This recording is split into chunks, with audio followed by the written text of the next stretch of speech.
ঘটনাটি শুনলে শরীরের লোম দাঁড়িয়ে যাবে। জান্নাতীরা নিজ নিজ গৃহে অবস্থান করবেন। এমন সময় দরজায় কেউ কড়া নাড়বে। দরজা খুলে দেখবেন একজন ফেরেশতা দাঁড়িয়ে। তিনি বলবেন, চলো আল্লাহ সুবহানাহু ওয়া তাআলার সাথে দেখা করে আসি। তিনি তখন খুব উল্লাসিত হয়ে বের হয়ে এসে দেখবেন খুব সুন্দর একটা বাহন তার জন্য প্রস্তুত। বাহন ছুটে চলবে খুব বিস্তৃত নয়ানা ভিড়া মাঠ দিয়ে, যা স্বর্ণ আর মণিমুক্তা খচিত পিলারে সাজানো। জান্নাতীরা খুব পরিতৃপ্তি নিয়ে ছুটবে। এমন সময় আলো দেখবে, আলোর উপর আরো আলো। জান্নাতীরা তখন উল্লাসিত হয়ে ফেরেশতাদের জিজ্ঞাসা করবেন, আমরা কি আল্লাহকে দেখেছি?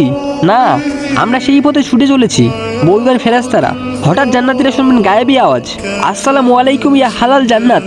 আল্লাহ সুবহানাহু ওয়া তাআলা স্বয়ং সালাম দিচ্ছেন জান্নাতীদের। খুবই আবেগময় হবে সেই মুহূর্তটা। আল্লাহু আকবার।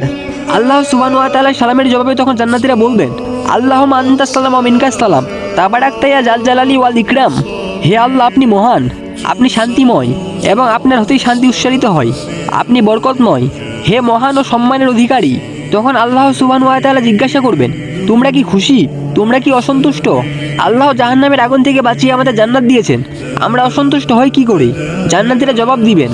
আল্লাহ সুবহানাহু ওয়া তাআলা তখন জিজ্ঞাসা করবেন, তোমাদের আর কি চাই? তখন জান্নাতীরা বলবেন, আর কিছু চাই না। আল্লাহ তাআলা বলবেন, না না, আজ তো দেওয়ার দিন, আমি আরও দিব, বলো কি চাই? তখন জান্নাতীরা বলবেন, ও আল্লাহ, আমরা আপনাকে দেখতে চাই। আল্লাহ সুবহানাহু ওয়া তাআলা তখন পর্দা সরিয়ে দিবেন। সৃষ্টি ও স্রষ্টা মুখোমুখি।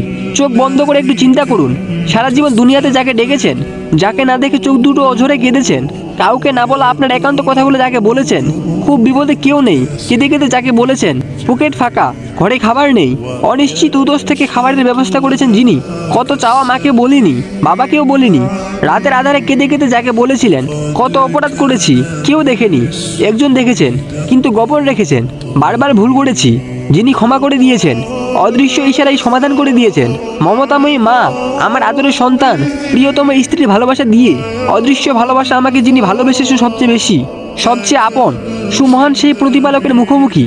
সাহাবীদের প্রশ্নের জবাবে নবীজি সাল্লাল্লাহু আলাইহি ওয়াসাল্লাম বলেন, আমরা যেমন পৃথিবী থেকে চাঁদকে স্পষ্ট দেখি, আমরা আল্লাহ সুবহানাহু ওয়া তাআলাকে ঠিক এইভাবে দেখব। আল্লাহকে দেখাই জান্নাতের সবচেয়ে বড় নিয়ামত। ইয়া আল্লাহ, স্বল্প সংখ্যক সেই মহা সৌভাগ্যের তালিকায় আমাদের নামটা যোগ করে দিন, আমিন। ভিডিওটি কয়েকজনের মাঝে শেয়ার করে অন্যকে দেখার সুযোগ করে দিন। এটি শুনে হয়তো অন্য একজনের জীবনের পরিবর্তন আসতে পারে। আসসালামু আলাইকুম। شط ذاك السقيم العليم